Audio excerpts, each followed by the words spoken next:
नमस्कार, मैं हूँ लीला। स्वागत है आपका हमारे चैनल में। आज का विषय है संकट चौथ व्रत की कथा।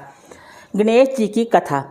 गणेश जी की कहानी अनुसार एक बुढ़िया माई थी जो मिट्टी के गणेश जी की पूजा करती थी। वो रोज़ मिट्टी के गणेश बनाए और वो रोज़ ही गल जाए।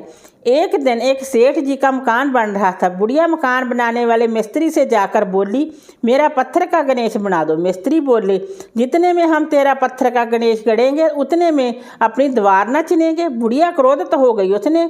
उसने बोली, राम करे तुम्हारी दीवार टेढ़ी हो जाए। ऐसा कहते ही उनकी दीवार टेढ़ी हो गई। अब मिस्त्री जब भी दीवार चिने और हटा देवे, चिने और हटा देवे, चिने और हटा देवे। इस तरह करते करते शाम हो गई। शाम को जब सेठ आया, उसने बोला, आज कुछ भी काम नहीं किया।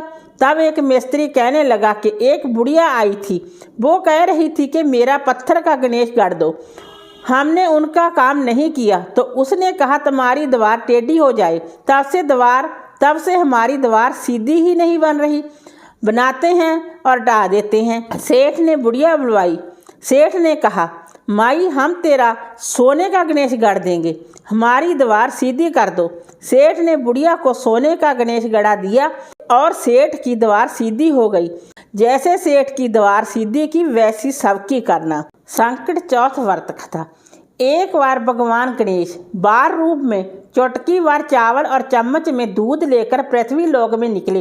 वे सबको अपनी खीर बनाने को कहते जा रहे थे, लेकिन सबने उनकी बात पर ध्यान नहीं दिया।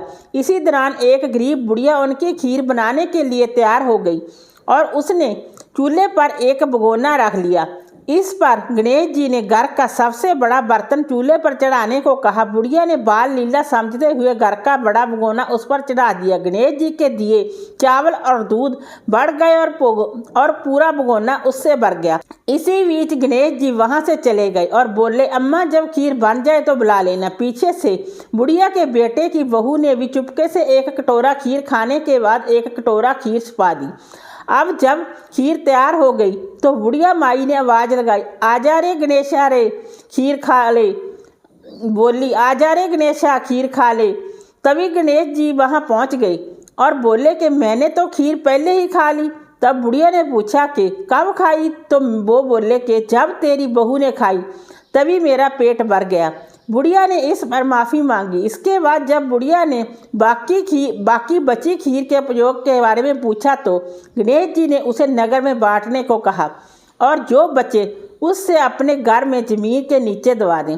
अगले दिन जब बुढ़िया उठी तो उसे अपनी झोपड़ी महल में बदली हुई और खीर के बर्तन सोने जवाहरातों से भरे मिले। गणेश जी की कृपा जानकर बुढ़िया काफ़ी प्रसन्न हो गई। हे गणेश जी महाराज, आपने जैसा फल बुढ़िया को दिया वैसा ही सबको देना। वीडियो अच्छा लगा हो तो लाइक कीजिए, शेयर कीजिए, सब्सक्राइब कीजिए। Thanks for watching this video.